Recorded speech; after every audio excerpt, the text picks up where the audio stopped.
Donald Trump's strike on Iran was not just an illegal act, but also a complete failure, as this administration touts a successful military operation that completely obliterated, using their word, their target. That's just not the case. Reporting is showing that although the Fordo site was damaged, it was nowhere nearly destroyed as Donald Trump might have you believe.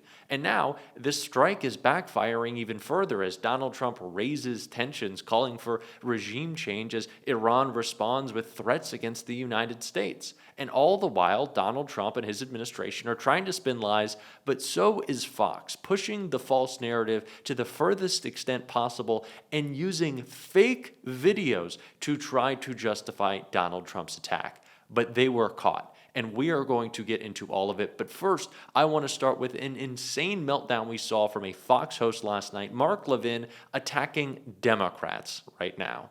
And so there they are, the reprobates, the miscreants, the malcontents, starting with AOC and Bernie Sanders, two people who hate the Constitution and hate the Republic, or they wouldn't be Marxist Islamists, would they? So they say the president violated the War Powers Act, which was passed in 1973, and my guest, John, you and I are going to discuss at some length. It was violated. He must be impeached. He's a dictator.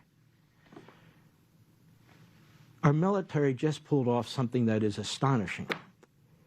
Just saved the world, the entire world. And by the way, that includes the United States, from a nuclear Iran.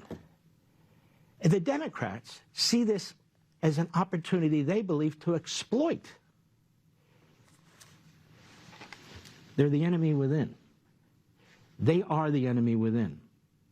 So it's Mark Levin's claim that it's Democrats who are being opportunistic right now and trying to take advantage of a situation by lying. But it's Republicans who are warmongering and supporting Donald Trump's effort to try to boost his approval rating with this unnecessary strike. And it's not just liberals saying that. Republicans like Thomas Massie have made it clear that Donald Trump had no intelligence to go forth with this attack. He was saying it right here. The Speaker of the House, who is from your own party, has really rejected this. He says the Article 1 power of Congress really allows for the president to do this. It was a limited, necessary, targeted strike, he says. Well, he's probably referring to the War Powers Act of 1973, but that's been misinterpreted.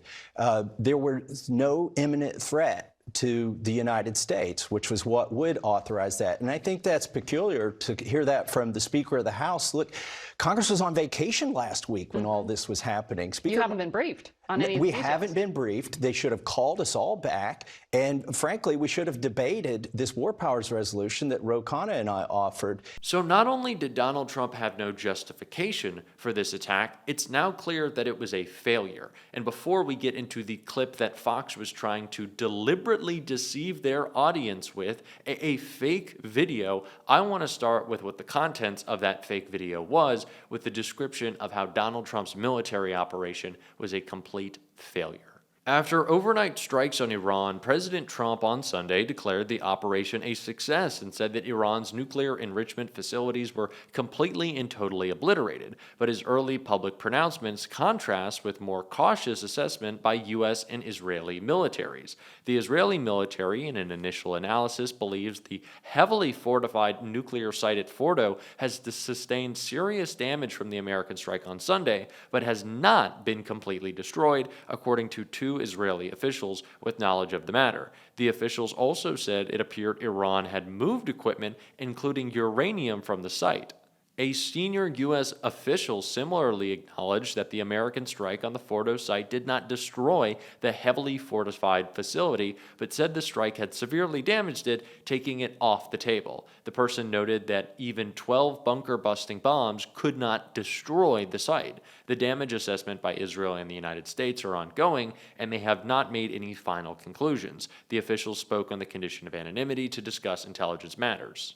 So in contrast to what Donald Trump is saying, what's being pushed by the stooges in this administration, this was not a smashing success. This was not the perfect operation that they had hoped for. And initially, they seemingly hoped for a perfect operation because Donald Trump was projecting this would be one strike. That doesn't seem like the case anymore. It seems like he wants to escalate this conflict, but either way, the beginning of it was a failure. But Fox didn't want their audience to know that, and it's why they got caught pushing a fake clip that I want to take a look at right here. Nonsense. BBC calls out Fox's Sean Hannity over fake bombing video. Conservative TV presenter Sean Hannity got a correction by the BBC after he shared a purportedly false video. The Fox News host on Saturday posted a video to Meta platforms with the caption, "Fordo is gone," referring to one of the nuclear sites the U.S. struck in Iran. The clip Hannity posted showed a large explosion, and it was assumed by many commentators that the video depicted Fordo as it was being destroyed. But a senior BBC journalist corrected the TV host. Fox News primetime host Sean Hannity has posted this video on Instagram, falsely claiming that it shows U.S. strikes on Fordo tonight. The journalist wrote on X late on Saturday, "The video he's posted is actually from December 2024, showing Israeli strikes on a missile base in Syria." Popular liberal commentator Spiro's Ghost chimed in, "Sean Hannity posting fake nonsense? Shocked, I tell you." So Donald Trump's stooges in the media and of course in his administration are trying to pull all the stunts possible to pretend that this was a huge success, that Donald Trump somehow deserves praise for a military operation that was 1, illegal, 2, unnecessary, and 3, unsuccessful. This is the Trump presidency. It is lies, it is criminality, it is incompetence, it is chaos, and then it is all tried to be covered up by Donald Trump's propagandists in the media. It is no surprise that this is what we are seeing, and it's very clear that this is why Donald Trump doesn't want to be providing intelligence to any Democrats in Congress, why he didn't share initial intelligence with them before the strike, and why we're seeing such a delay in getting this intelligence to them after. Donald Trump does not want anyone equipped with the ability to call out the lie that he has pushed, that this was a successful strike, that Donald Trump somehow has our nation's best interest in mind. That is laughable. It is absurd. It is just absurd. This has been nonstop lies from Donald Trump, and those were called out very perfectly by Tim Kaine in a clip I want to take a look at right here. That's why I've filed a War Powers resolution that will ripen and be brought to a vote on the floor of the Senate this week. Senator Schumer is working with Leader Thune to make that happen. The United States should not be in an offensive war against Iran without a vote of Congress. The Constitution is completely clear on it. And I am so disappointed that the president has acted so prematurely. The foreign minister of Israel said Friday night that its own bombing campaign had set the Iranian nuclear program back, quote, at least 2 or 3 years, close quote. There was no urgency that suggested, while diplomatic talks were underway, that the U.S. should take this unilateral action by President Trump's orders yesterday. Mm-hmm. Well, the vice president was on another network earlier this morning and said, "We are not at war with Iran. We are at war with Iran's nuclear program." There seems to be a lot of legal parsing on the definition of the word war here. What do you make of that description? I think it's BS, and I think anybody hearing it would conclude the same thing. When you're bombing another nation, ask them if they think it's war. They do. Would we think it was war if Iran bombed a U.S. nuclear facility? Of course we would. And the U.S., you know, we've invaded 2 neighbors of Iran, Afghanistan and Iraq, to topple their regimes since 2000.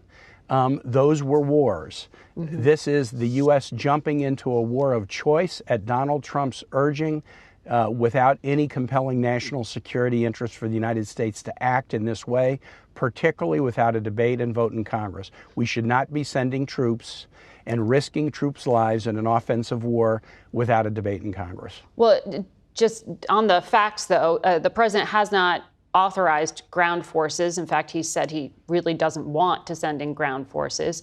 When it came to what was just described to the public by the Pentagon, it was really characterized as limited in scope. It sounds like you believe those early hour descriptions are going to turn out to be false. I do. The War Powers resolution says that a member of Congress can challenge the president if the president initiates hostilities against a foreign nation. Doesn't use even though the title is War Powers resolution, the statute says if you initiate hostilities without congressional authorization, even a single member of the House or Senate can force a vote on the Senate floor. There is no doubt that the U.S. sending this massive set of Tomahawk missiles and 2 bombers and bunker busters on 3 Iranian nuclear sites is hostilities. Now, again, some in the Senate may say this is great and we want to vote for it. I happen to think that getting into a third offensive war in the Middle East in the last 25 years is absolutely reckless and foolish. And I'm going to be doing everything I can to convince my colleagues of that. I may or may not succeed. But Congress should have the debate and vote on this before we escalate the risk to American troops, which this action has done. We know that prior to this action, Northern Command had already directed additional security measures on all U.S. military installations. You've got a lot of military installations in Virginia. What do you know about the threat to the homeland at this point? We're going to have a briefing Tuesday, Margaret, and I'll learn more then. But what I do know, I also have a lot of Virginians deployed in the Middle East. There are about 40,000 U.S. troops deployed all over the Middle East, sailors on Navy ships in the Mediterranean and the Red Sea, folks in land bases in Syria and Iraq. And yes, this action dramatically raises the risk to them. And the question is, for what? If the Iranian nuclear program, Vice President Vance says it's a war against their nuclear program. Of course, we had curtailed that diplomatically a few years ago until Donald Trump tore up the diplomatic deal. But even if you needed to wage war, when the Israeli foreign minister is saying we've set the nuclear program back at least 2 or 3 years, why launch this strike, escalating risks to Americans and American troops over the weekend with no real discussion with Congress, no real debate before the American public? I don't want to be lied into another war in the way we were with Iraq in 2002. Thank you, Senator. Donald Trump's administration has been built on lies. Take a look at Doge. What bigger lie was there in the administration than Donald Trump cared about going after waste, fraud, and abuse? Doge was merely a means to an end for Donald Trump to make people distrust the government further as his corruption festered all throughout our agencies. It was a way for Elon Musk to stop any accountability for his companies as he stole billions more of our tax dollars. Donald Trump is now building the next lie of his administration in an effort that he thinks will raise his approval rating. It will not, especially if we call out this attack every single day and make it clear that this is not what we wanted. It is why Congress has the approval to declare war and not the president, because it is a body that represents us, the people. Donald Trump surely doesn't. And we're going to continue to call that out every single day on this show. And if you want to support that, as always, you can hit that subscribe button, leave a like on this video, and if you stuck around to the end, drop a blue heart in the comments. You can also, in the pinned comment, subscribe to my new Substack. It really goes a long way in supporting my independent journalism. And until next time, I'll see you soon.